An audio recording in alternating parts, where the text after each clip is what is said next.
Round 10 A-League preview, Melbourne City with the bye this week. We're kicking things off 2 games on Friday night, but we're starting over in Adelaide at Cooper's. Jacob United on a good run, still undefeated, of course, against the Western Sydney Wanderers. And I'm breaking a new record here inside 30 seconds. First prediction of the video.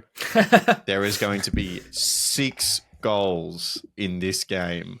I think Adelaide has scored 20 so far this season. Wanderers are maybe just behind. They both had defensive issues. I want an absolute goal fest, and I'm saying 6 or more. Oh, so you've just 6 or more, okay? Because the first thing you said was 6. So okay, take the last one. 6 or more. 6 or more, okay. I can see it happening. It sort of is shaping up to be a bit like the Adelaide Sydney game that we've just had, where again Friday night. 2 teams that look like they're going to score a lot of goals, and well, I mean they did, right? There was 6 goals in the Adelaide Sydney game, 3-3. It was 4-3 the last time these 2 teams met.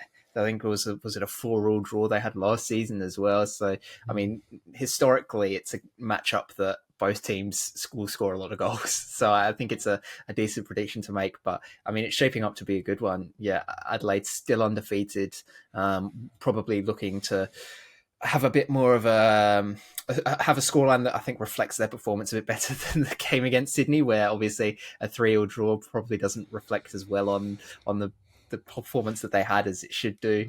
And the Wanderers, they're in the 6th. They're looking to keep building. They're sort of slowly figuring things out, but then they've got a couple of players who won't be available, especially in defence. So it's going to be a really exciting game. I'm going to give the edge to Adelaide. I just think that the form that they're in at this point in time, I can see them, especially at home, big crowd again, or at least hopefully a big crowd again. I think that they can get the job done, and they'll be looking to really clean things up on last week and not make those little errors, and really go back to like the game was against the Mariners and be comprehensive in the results. So I'm going to give the edge to Adelaide in this one. Very nice, Christian. I want to be a bit different. I'm going to say a 1-1 draw. The goals are going to dry up here. I know historically it's always goals in this fixture. 4-3 result early in the season to Adelaide. I just think these 2 teams have vastly improved, more so the Wanderers and Adelaide. Adelaide have constantly sort of been on this trajectory, right, where they've been really impressive. But I think the Wanderers, they have improved a bit more. So hopefully defensively for them, they can, I guess, probably keep their first clean sheet of the season. Who knows? It'd be unlikely. But if I had to tip, I'd probably tip a 1-1 draw. Interesting. Okay. Maybe 3-3 draw. I don't know. I think Adelaide has to be the favourites for me at home, of course, top of the league, undefeated. Yeah. But surely it has to be a goal fest. That would be fun. Let's go to Perth, Glory Macarthur, the late slot this time on Friday rather than Saturday night. Perth off their first win, Jacob. They're building a run. Yeah, no. I don't think so. I still think they're just not quite good enough. It's just that Brisbane are even worse than they are, so they were able to get the result over them. I think that Macarthur they would have had their eyes on this fixture for a couple of weeks now, because they've not quite been playing perhaps how some of us expected them to this season. This would be a good opportunity for them to find their feet again and get some players back involved in things in terms of creating chances, scoring goals, things like that they've sort of been flagging off a bit recently. I think it's a good chance to reset and reevaluate where they're at and get a good result to sort of build from here. I think that it'll probably be a 2-3 goal margin in favour of Macarthur. Yeah, I see it similarly. Christian? I call this game game 0 for Drillich, because 6 goals in round 1 against Macarthur, like that was the first sort of signs that, okay, are we going to be in for another rough season for Perth? And it's proven to be the case. Besides the win against Brisbane, they have been dreadful, right? Just plain out awful. So I just don't see how, even though they are at home against this Macarthur side, yes, they have been struggling a bit, but I fully expect Macarthur to get 3 points here. Along the lines of Jacob, maybe a 2-3 goal margin, maybe even more. Maybe they want to, stamp down their authority and really put down a marker to say, yes, we're actually in the finals hunt and in the top 4 race as well. So, yeah, it could be a lot of goals for Macarthur here. All right, let's go to Paletti, who's ringing in with their prediction this week. So my prediction for this week is that between the two Friday games, so Adelaide playing host to the Wanderers and Perth playing host to Macarthur, that there will be 9 or more goals scored between the two fixtures. So effectively, just a little bit of a watered down version of my prediction. Depends, because if that one comes off but yours doesn't, you'll have a bit of egg on your face, I think. True. But that would imply that Perth Glory Macarthur then outscores Adelaide Western Sydney. I know we've said Paletti has predicted a lot of low bars this season, but I think that is a very, very low bar. Like MacArthur could easily put 5 or 6 past Perth, as we saw in round 1, and we've already said the Wanderers Adelaide, how much of a high scoring clash that is. I wouldn't be surprised at all if it's at least 12, 13, 14 goals across the two fixtures. So you've just said that the goals are going to dry up, Christian. Yeah, no, because Jacob, if you listened to me from the start, I said I wanted to be a bit different. That doesn't mean that I totally believe in it. I just wanted to throw it out there. It doesn't mean I believe in it. All right, let's go to Wellington, Newcastle. I think this game is coming at a pretty good time for Wellington. They've been in a little bit of a rut, 3 losses in a row, which hasn't happened to Italiano before. And Christian, I think this is a good opportunity just for them to hit the reset button a little bit, come up against, quote unquote, a weaker opponent. Sometimes when you say that, it never ends up that way, but it definitely the fixtures they've had recently, it's a good opportunity. But you give me a little bit of a scrunch at your face. Maybe you think differently. You remember the game last season when the Jets put 3 past Wellington and beat them 3-0 over there? I don't know. And Wellington were in top form there. So like now where they're suffering a bit of poor run of results. So in saying that, I tipped the Jets to beat Auckland a couple of weeks ago as a bit of a bogey upset. But yeah, I can't see it here. I just think the Phoenix will bounce back. They're too good not to, right? At home, I just think they'll just have a bit too much quality in the final third for Newcastle. Newcastle will have a couple of chances, but when those chances come, they're going to have to really take them because this Wellington team aren't going to give them a sniff. So, if Wellington don't win this game, I'll be surprised. I think it'll be a 0-0 draw. I don't know why. I just think that, obviously Jets coming off the bye, they managed to get that win over Perth the week before that. And we were sort of talking about at the time, has the bye come at the wrong time for them? Because they've just gotten that win and then they'll be facing Wellington. But Wellington are on a downturn of form. So while it will be good for Wellington because, yes, they're coming up against weaker opposition, it might actually be a good time for the Jets to face Wellington as well because they're not in the form that perhaps they would have been expecting. So I think that there is all the makings of a draw in this one. I think that the Jets could probably just about see it out and get that point and rally behind that. But conversely, I wouldn't be surprised if, as you guys mentioned, that Wellington do just have too much quality for them. All right, the TV slots on the Saturday, Central Coast Mariners against Auckland FC. Bit of a mixed bag here. Christian, I guess the big question is how did Auckland respond after their first loss, and a big loss at that? I don't know. I don't know what to make of this game. Honestly, like if you asked me this last week, I would have said Auckland definitely would get the win. But these past couple of games, drawing to City, did not expect that, and to lose 4-0 to Western United, I said before, like absolutely, like who honestly would have predicted that? If someone put that in their predictions for the predictions game, they would have, I reckon, won it outright. Just stop it, stop the predictions game, just forget about it. I'm just trying to think. At home, Central Coast, I still think Auckland, like they're just a class above. That'd be a real shock if they can see back-to-back defeats. Mariners just haven't shown anything from me. No real sign that they can cause an upset here, albeit in Gosford. Yeah, I fully expect Auckland to bounce back here and maybe a 2-0 result, something along those lines. I think that there's only a few clubs that Auckland could travel away to after a result like losing 4-0 to Western, and for me to still be confident that they're going to have enough to get it done. And for me, Jacob, I think Central Coast are one of those teams. Yeah, it does seem like that Auckland should get the job done, which is why my prediction comes in here, and I'm feeling a bit nervous about this one, but I know that if it comes off, it's such a high bar. It's an absolute guaranteed 3 points because I think we're all pretty much of the opinion that Auckland will get the job done here. But on the off chance that they don't, I think that they will completely slip down the table. And I don't think that my prediction will be, I don't think Auckland will be at the top of the table come the end of the round. So it obviously requires them to drop points here to the Central Coast. But then it also requires Victory or Adelaide to also get the job done and get points over them.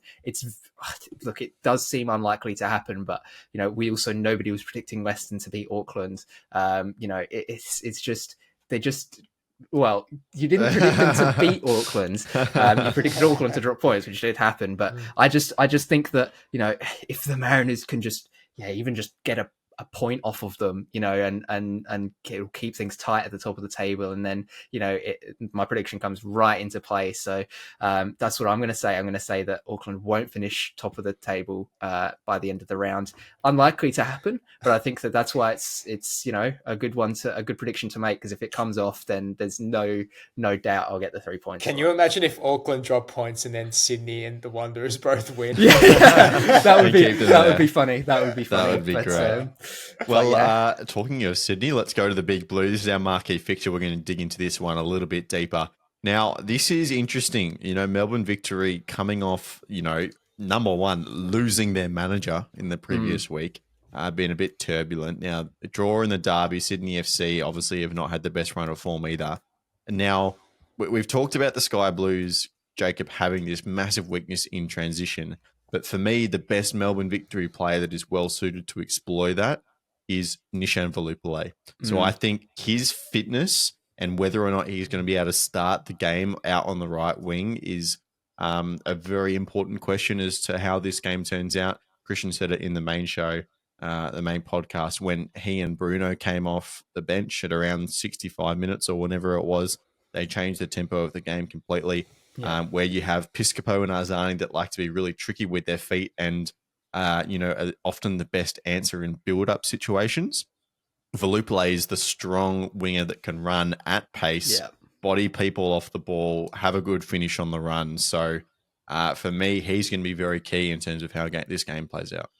Yeah, another one as well that I think could have a big impact in these sorts of games is Mashash, who has been a bit hit or miss this season, but he's got that sort of physical presence that, just sort of bodies players off the ball a lot, and it's something that he did quite well last season, was making those runs in behind, and as a defender would catch up to him because he's not as quick as some players. He could just outmuscle them anyway and keep goal side of them. So I think that that's another player that could have a big one, but it's there's still going to be questions heading into it outside of that, because it's the question of who's going to be the striker. Is it going to be Virgos again?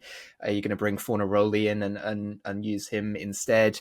And then for Sydney, huge question marks over their form this season because they've not been able to piece it together in the league. In Asia, they've looked pretty solid. They've had some really good results and played some really good football, but then they come to the A-League and they're sort of, it seems like they're struggling a little bit. I can't quite place my finger on exactly what the issue is. Obviously, yes, they're conceding a lot of goals in transition, and that's a big problem. But it's something that Tale mentioned in the presser after the Adelaide game, which actually rang quite true, was that for a couple of those Adelaide goals that came on the break, it wasn't a case of Sydney being unprepared for it. They had the numbers advantage in terms of defenders. There was one, I think it was for the first goal, where Falami got on the ball and he was in a 3 versus 1. And Tale was saying, we did everything perfectly there to get him into a situation where we should win it, and we didn't. He said, so the issue isn't that we're too open in transition, it's that we're not executing right when we're in transition, if that makes sense. So I think that if they can tidy that up, then maybe there'll be a change of fortunes, but I just can't see it happening because they've not managed to get it together yet so far. So I do think that the Victory stand a very, very good chance of getting a decent victory, no pun intended, over Sydney this week, because unless Sydney can suddenly miraculously start executing really well defensively in transition, I don't see them being able to stop the Victory. The Victory will be the ones that can stop themselves, right? We've mentioned it with them not taking chances and things like that. They can create all they want, but not put the ball in the back of the net. That might be what stops the Victory more so than Sydney. Christian, one thing that comes in with a new coach is sometimes a different perspective on certain players. Obviously, we've talked a lot about Virgos v Fornaroli the last couple of months. Do you think with Arthur Dials now in charge that Bruno as a little bit of a second wind in terms of pushing for a starting spot? He actually got asked a similar question in the post-game presser about Fornaroli, and he was asked whether is Fornaroli in his plans now, and Arthur Dole said, it wasn't necessarily that Fornaroli was out of Kisnorbo's plans, just Kisnorbo had a viewpoint, a different perspective of how he wanted to play, and that's not to say that Fornaroli wasn't important to the squad. It's just it was his way of thinking, and he preferred obviously Burgos ahead of him. Perhaps Doles, this is his chance to, um, you know, set a marker and say, okay, if Burgos isn't scoring goals, like I said in the main podcast, maybe it is an opportunity for Fornaroli in these types of big pressure games where a player like a Fornaroli's caliber is going to step up to the plate. This is a player who you'd rely on big time for these types of clashes. So it wouldn't surprise me one bit if he was to get the nod over Burgos. But I think the more important one is you're obviously touching on Lockie, the Volupele situation, whether he's fit enough to start. But at the same time, Piscopo was really impressive, I thought, even in that first half, the way he just glided past defenders for fun. Yeah. I thought on the ball, he was just fantastic to watch. And again, he's been in real top form this season. So, I mean, if Volupele is going to start, who do you drop? Do you drop Piscopo? Do you drop Azani again to the bench? Azani's obviously experienced a lot of bench time this season. So, yeah, it's a tricky one. It's something that's going to have to be properly assessed during the week, judging based off training and whatnot, and obviously the tactics going into the Sydney game. But in terms of a prediction for this one, probably I'd sit on the fence and say a draw. I just can't really pick between the sides. I think Kisnorbo leaving has taken a bit out of this victory side. It's come at a bad time with these run of fixtures, the Derby, and now the Big Blue coming up this week. So, yeah, I think Sydney will just do enough to earn a point. I think there's goals in this one as well, Jacob. Maybe 3 or 4 at least. I could maybe see. Yeah, look, I'm with Christian. I could see this going anyway. To put my neck out on the line, I'm going to say Sydney at home, maybe just to get the job done. More favourite towards a win, but I think it could go either direction. See, I'm leaning. Similarly, I think it could go either way, but I'm leaning more towards victory just because they haven't looked as completely lost as Sydney have done at times. So I think that's where it could be. And like I said just before, I think that the thing that could stop victory the most is themselves. It's the sort of mental block that they need to get through, and if they can do that against Sydney, obviously it being the Big Blue helps, right? Because it's that added intensity to it and bigger motivation and things, which it could, conversely, it could help Sydney as well. But I think it'll really help victory to make sure that they're taking their chances as best as they can. And I'm going to give the edge slightly to them. I think if there are goals, it does, like lots of goals, I think it favours Sydney actually more because they're more likely to outscore the victory. Whereas if it's lower scoring, I think it'll be the victory that gets the job done in that regard. It's a fascinating matchup, and all of these talking points heading into it. It's sort of back-to-back weeks now for the victory where they've had these games where obviously they've had the Melbourne Derby where there's all these talking points heading into it about are City back, are Victory going to be able to do it, who's going to be playing for them, and then they come into this game against Sydney and it's the same thing. They'll probably be happy to have this set of fixtures behind them and be able to just move on with normal stuff from now on. But it's one more big hurdle for them to get over, and I do just back them slightly more than Sydney to get the job done. Very nice. All right, finally, last game of the round on Sunday afternoon, Western United versus the Brisbane Roar. Look, off their recent performances, I don't think you can look past the Western United, Christian. Obviously, Brisbane away, they're the last team without a win this season. Western have just gone on and beaten Auckland 4-0 away from home. That's a hell of a record to come up against. We've gone on about Western United's inexperience. This could be a game where they could drop points right against Brisbane. They could be one of those weird sides where they perform so well against Sydney and Auckland. You just don't expect those 3 points, and then you come up against a Brisbane side and you drop points. It just could be one of those games, right? In saying that, I do think Western United will win, and I've got to chuck in my prediction as well because I haven't said it yet, and it includes this game. So I've just got teams to score. So I've got Western United to score a goal. I've got in the Adelaide Wanderers game, both teams to score there. MacArthur to score and Wellington to score. So I need 5 teams overall in the round to score. That's my prediction. Very nice. I don't mind it. All right. Let's finish. We haven't got Will's prediction either, so let's go to him. Okay, I'm looking to bounce back here. I'm going to go both teams to score in Perth and Macarthur, and also for Raw and Western United. I want all of those teams to score, and I want over 2.5 goals in the Big Blue. I reckon that'd be an exciting game this week, obviously. So, easy. Again, it's the second week in a row now that he's done that right. The triple header is just ridiculous. He's not budging. He wants to get a 3 out of 3. He's not giving up. I think we've got to start punishing for unoriginality at some point. You want to dish out negative points? Yeah, that's right. Yeah, you've done the same prediction 3 weeks in a row. Will, come on. I mean, he's sort of going down the route that we were for the weekend look for a while of just going, it'll be Perth to win, it'll be the ping from distance. He's like, I'm backing myself with these 3-way predictions, and they never come off for him. So I mean, fair play to sticking to his guns, but you've got to change it at some point if you're serious about getting points. Fair play. Jacob, do you want to have a crack at Western Raw before we look at last week's votes? Not particularly. All right, let's move on. Western United will win. It's as simple as that. All right, let's do it. Some interesting votes. I think I'm the only one that got my prediction spot on, so I'm very happy about that. Auckland to drop points. That is a tick. Good. Jacob, I think you're in the red this week. So is Paletti, and then Will and Christian have a little bit of orange. That's how I see it.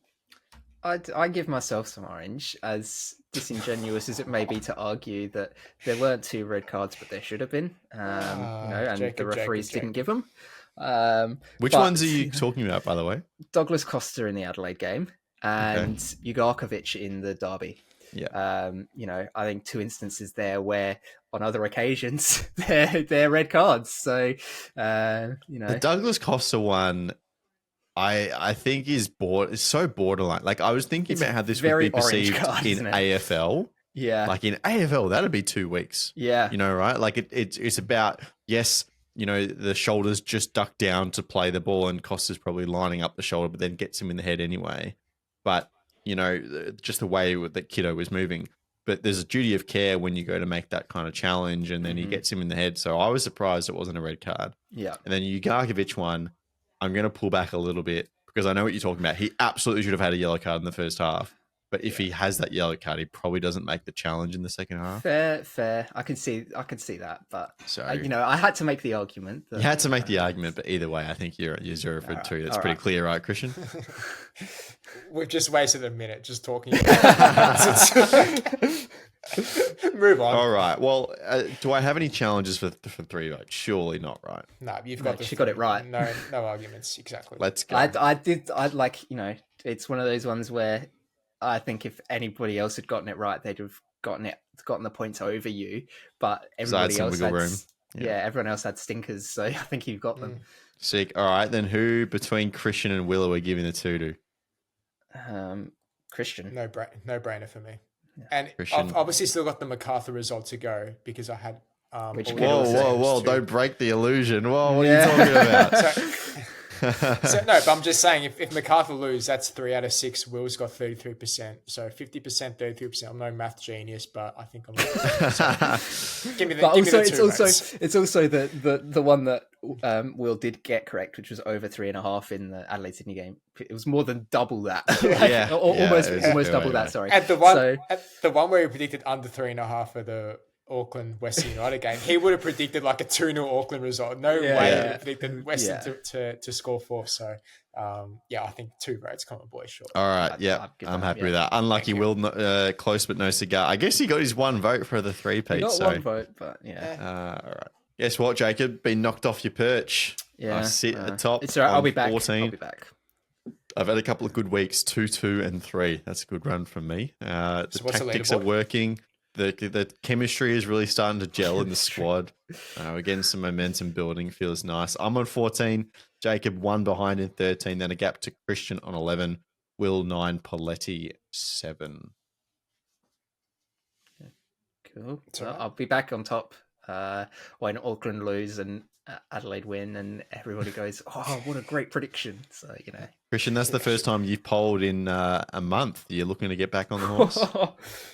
Yeah, I had a good start. I had back-to-back 3 votes in a row, and then it was like, oh, wow, where's this coming from? And then it's gone back to reality. Reset to factory settings, Yeah, exactly.